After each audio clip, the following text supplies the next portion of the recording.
ODU upsets the Ragin Cajuns. It's Locked On Sunbelt.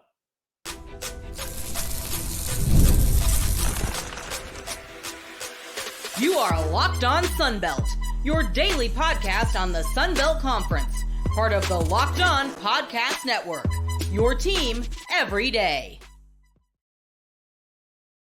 Welcome back to another edition of Locked On Sunbelt, your team every day. I'm your host, Dave Schultz. Today's episode brought to you by FanDuel. Make every moment more. Right now, new customers get $150 in bonus bets with any winning $5 bet. That's $150 with any winning $5 bet. Visit FanDuel.com/lockedon to get started. All right, we'll recap the Sunbelt Conference Tournament from a Wednesday. I will say the Georgia Southern JMU game is in progress right now. It is in the top of the fifth. Georgia Southern with 4 runs in the first, 2 in the second. Took a 6-0 lead. JMU chipping away with 2 in the third. It is currently Georgia Southern 6, JMU 2. Top half of the fifth inning.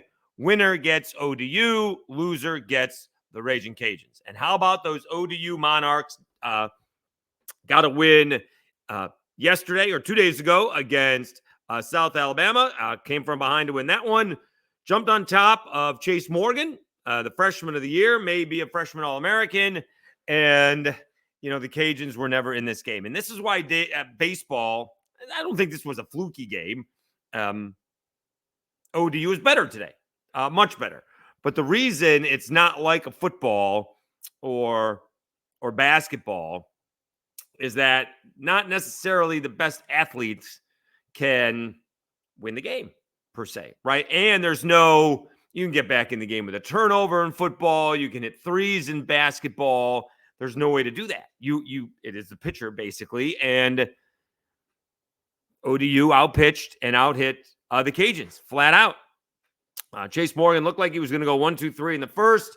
Instead, gives up a solo home run to the third baseman, Lavari, and it's 1-0 ODU. Cajuns go quietly in the first, and Morgan was rocking and rolling, right? Retired the side in order in the second, and then 5 pitches in the third. Like he had no indication that it was going to fall apart fast, and then he couldn't get anybody out in the fourth. And you see guys warming up in the bullpen, and it ends up being Blake McGehee comes in, and he can't get anybody out. And instead of a close ball game, the Cajuns are out of it. And was it 7-0 at the time? 7-0 after 4.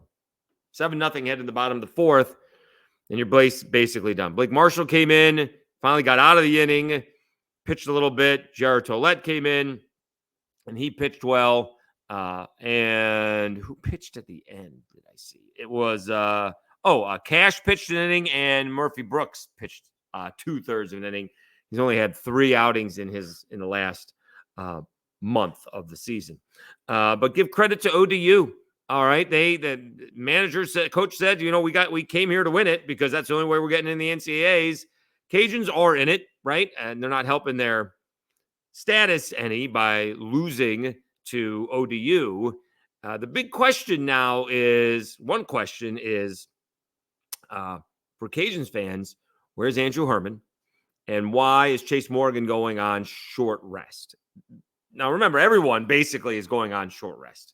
But it's a matter of, because the regular season ended, right, Thursday, Friday, Saturday, and you can't play Sunday because the games start Tuesday and Wednesday. So everyone's going on short rest. But the idea is that the Thursday starter will go on Wednesday, so he's only on 5 days rest instead of 6 days rest. In this case, Chase Morgan is on 4 days rest. Now, he didn't pitch that much on Friday, and maybe that plan was in motion on why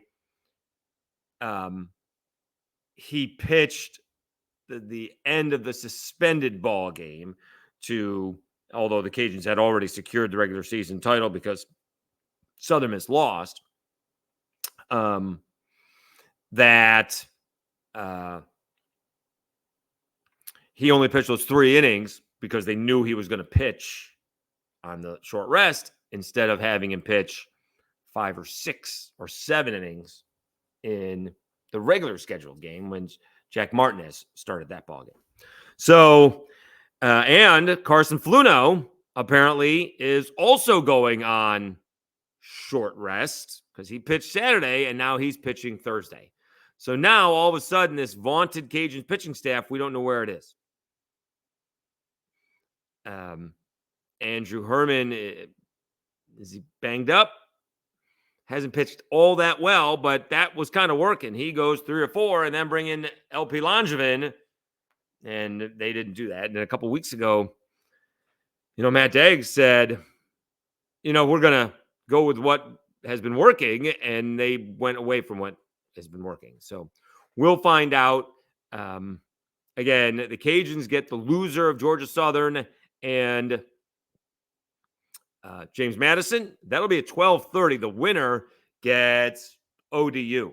I did like the way ODU handled Blake Morgan. I brought this up with Matt Stewart previewing it earlier this week, who's been doing a great job with Ty Harrington on the call. And by the way, I know they're not there, so they get criticism. It's not their fault they're not there. Obviously, that's the Sun Belt's responsibilities. But those corners in that stadium are really hard to see. Like, you can't even see into the corners from the press box for the most part. Like, those outfielders disappear. It's a crazy view. It's a nice ballpark. You got the trains, but it is not the easiest ballpark to see, whether you're in the stadium or not, to see down the lines. Anyway, especially in that left field corner. Anyway, one of the things I brought up with Matt Stewart was, and he brought it up because, a lot of these teams like Coastal and apparently ODU have these guys who can go, 45 or 50 pitches. And do you stick with the plan, right? You have this game plan. Do you stick with it, or do you adapt based on what's happening in the game?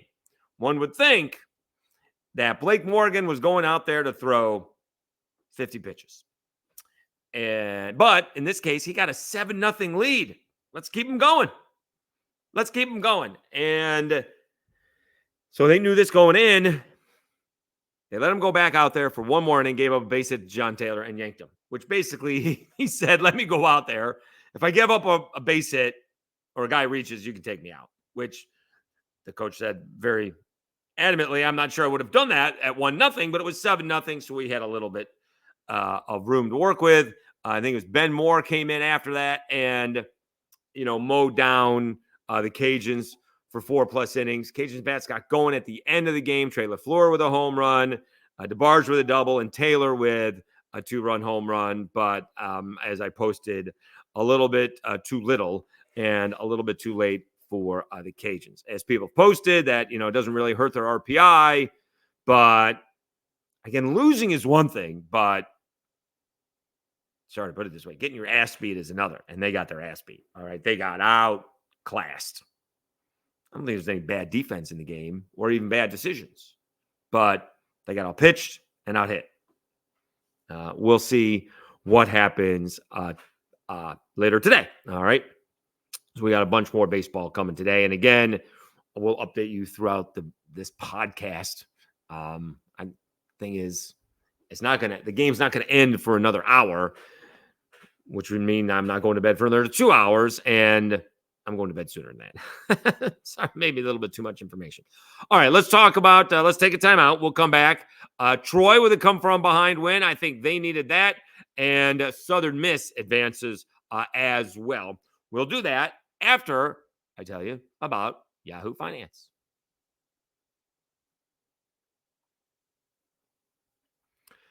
Wouldn't it be great if you could see all of your investment and retirement accounts in one place? With our sponsor, Yahoo Finance, you can consolidate your views from multiple accounts into one hub and access the expert analysis you need to tend to your entire portfolio with confidence. For more than 25 years, Yahoo Finance has been the brand behind every great investor. Whether you're a seasoned investor or looking for that extra guidance, Yahoo Finance gives you all the tools and data you need in one place. They're the number one finance destination, producing a holistic look at the financial news cycle, including breaking news, original editorial perspectives, analyst ratings, independent research, customizable charts, and so much more. Securely link your brokerage accounts for a unified view of your wealth, including 401k and other investments. A comprehensive perspective is what sets apart great investors. It's how Yahoo Finance ensures you have the insight to look at your wealth in its entirety. With a community of over 90 million users each month, their real strength is helping you on your way to financial success. For comprehensive financial news and analysis, visit the brand behind every great investor, yahoofinance.com, the number one financial destination. yahoofinance.com. That's yahoofinance.com.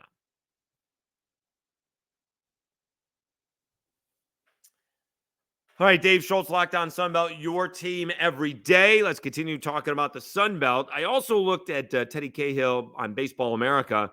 He basically was given the bubble report, and I think it was today, and he agreed with me that the Cajuns and Southern Miss, or I agreed with him either way, that the Cajuns and Southern Miss were the two locks in the Sunbelt, and others needed help. JMU needs help because of their out-of-conference schedule. Troy needs help because their RPI and out-of-conference schedule. Actually, JMU's schedule is good. They need some help because their RPI has slipped. Troy needs to win because their RPI stinks and it doesn't stink, but it's a little bit high. And their out-of-conference schedule stinks. And Coastal needs to win as well to solidify their spot. They got a good RPI.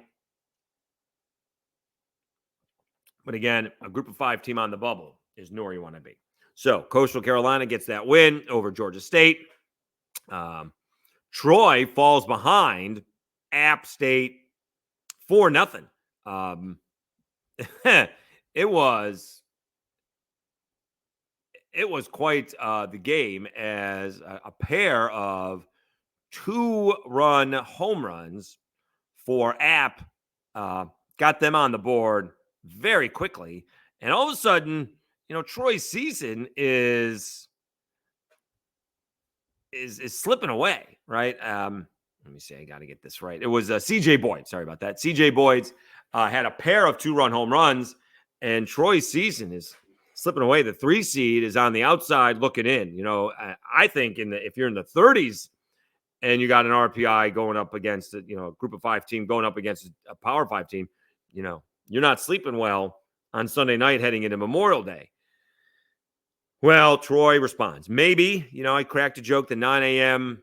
Start time was a little bit early for the Trojans bats because they did respond. They were getting, in fact, they hadn't had anybody reach. App State was throwing a perfect game. Through the first 4 innings, no base hits. In the 5th inning, Troy explodes for 6 runs on 6 base hits. Now, they do have to hold on, and they got out of, I think, a bases-loaded jam with Banks Tolley grounding out to third. But they do hold on for a 6-5 victory. And so now Troy, let's see if they moved up at all. See how much these games affect what we're doing here. Troy was 53. They've moved up to 52. Whereas, I don't know who they played. A team like St. John's in the Big East moved up 10 spots. Maybe they have more wins already.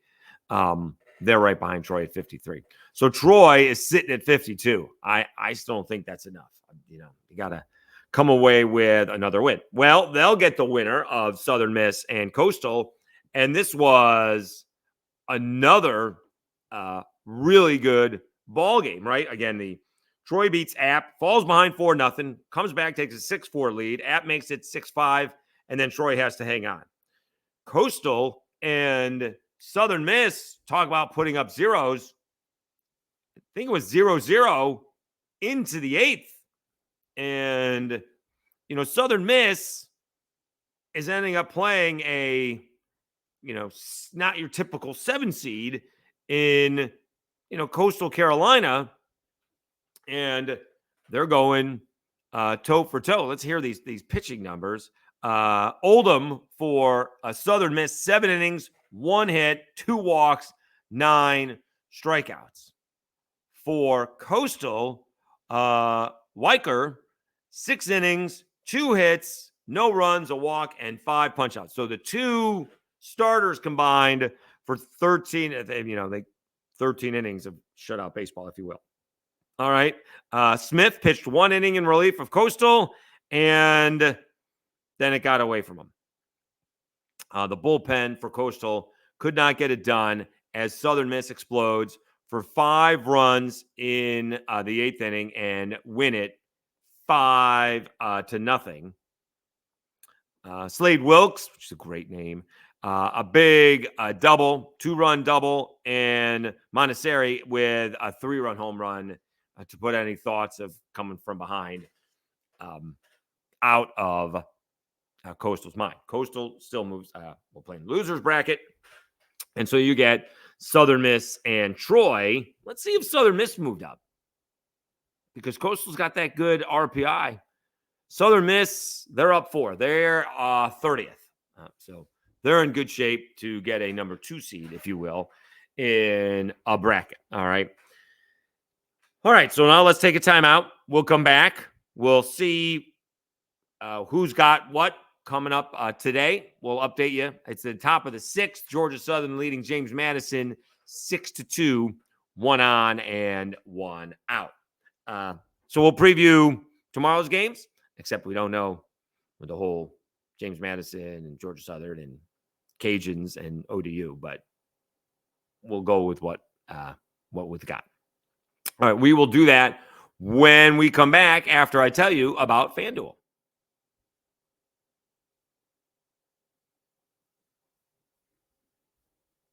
It's winner take all time in the NBA and NHL, and FanDuel is giving you a shot to bring home a big win of your own. Right now, new customers get $150 in bonus bets with any winning $5 bet. That's $150 to bet on spreads, money lines, player props, and more. Visit FanDuel.com/lockedon and make every playoff shot count. FanDuel, America's #1 sportsbook.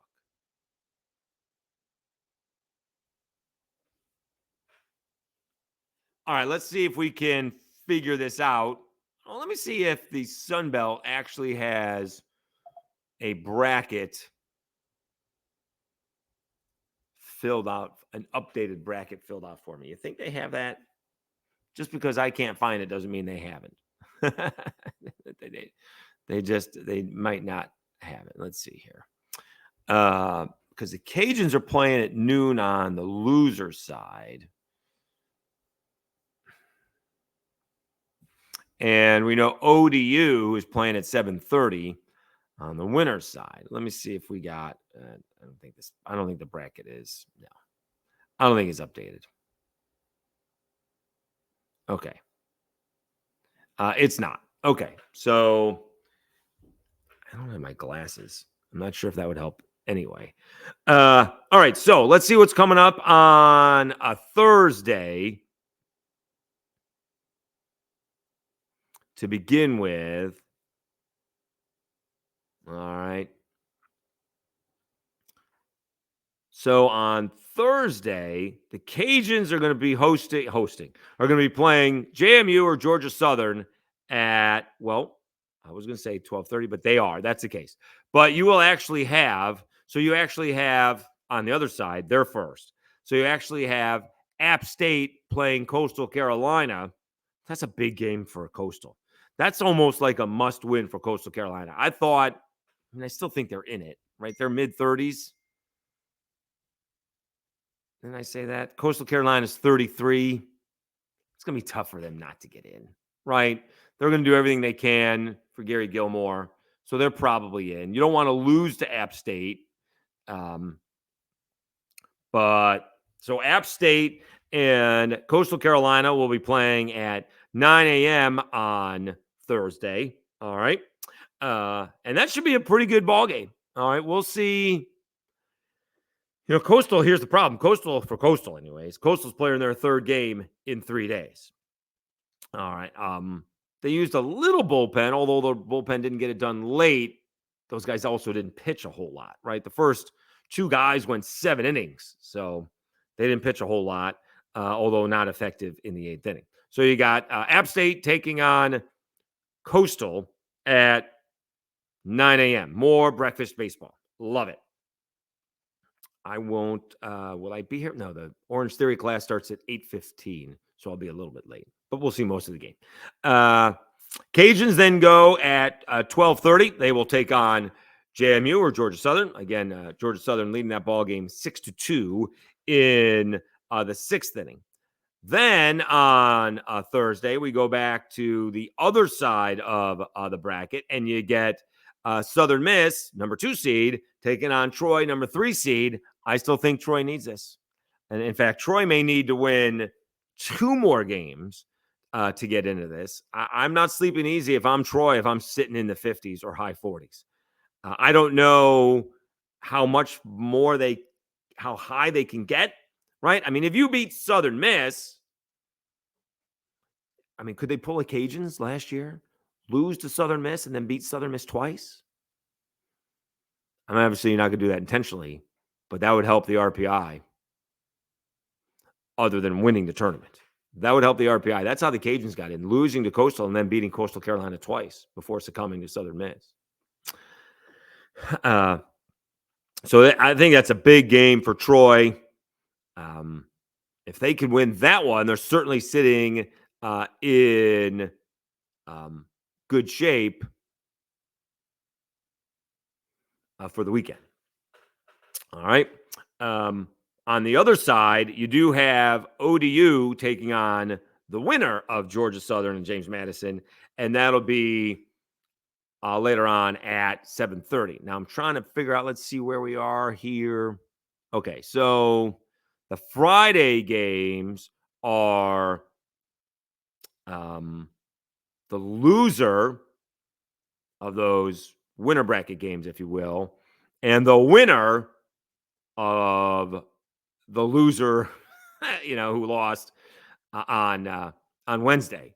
And sorry if I'm making your head hurt. I'm making my head hurt. All right. So, for example, on Friday, just throwing it out there, say ODU wins, Georgia Southern would then play the winner of the Cajuns and James Madison, for example. All right. On the obviously, the other team would have lost twice, so they would be eliminated. And remember, these games are really hard, or these tournaments are really hard if you're coming through the losers bracket. Cajuns, I think, won the first game and lost the second game last year, and did beat Coastal a couple of times. But that is not easy. I mean, Blake Marshall became a Cajuns legend in doing so. So who's going to eat up those innings? We'll see. And if Andrew Herman is not available for the Cajuns, good luck. But so far, the 2 first games on Wednesday were outstanding. All right. Southern Miss and Coastal, and App and Troy. It was certainly outstanding for Old Dominion, but that was kind of a rout. And Georgia Southern, trying to make it a rout, got out to that 6-0 lead and have tacked one on in the 6th. Georgia Southern now leads James Madison 7-2. So Georgia Southern looking to move on to take on ODU on Thursday. All right. We do have some moves basketball-wise. Cajuns got some transfers. I need to find out. I thought I saw some transfers, but all of a sudden Bob Marlin's getting some guys that might be able to play. We'll see. You always were interested about those. I don't say, lower levels, junior college. You never know. Richie Riley over at South Alabama's had some really good luck with some D2 transfers. And he got some transfers in yesterday as well. So maybe we'll talk about that as well. But mostly we're going to be, honing in on the Sun Belt baseball tournament, and we'll see who moves on and who's eliminated. Can Troy position themselves for a spot in the NCAA tournament? Does Coastal get another win, which would solidify their spot? Although they appear RPI-wise, they appear in. They really do. And do the Cajuns go 2 and done? That would be a huge shocker if the Cajuns go 2 and done. I guess they'll be rested for the NCAA tournament, but that's not going to sit well with them. That's for sure. All right. Thank you so much for tuning in. We continue to grow, almost 1,240 subscribers. I need to get that graphic. I need to do that. I will do that for tomorrow. The graphic drive for 1,500, because we are continuing to get more subscribers, and we need to do a we got as many coaches as we could. We see if we could follow up more this week. SIDs are all busy with the baseball, but we can go out and get the beat writers that are following the team and could give us an idea of where they think their teams are, at least following spring, right? It's I don't say moving target, but it is a fluid situation, so to speak. A fluid situation. That's what I was looking for. All right. Again, I'm your host, Dave Schultz. Thanks so much for tuning in. Thanks for subscribing to Locked On Sunbelt, your team every day. Have a tremendous Thursday, everybody, and we'll be back with you again on Friday.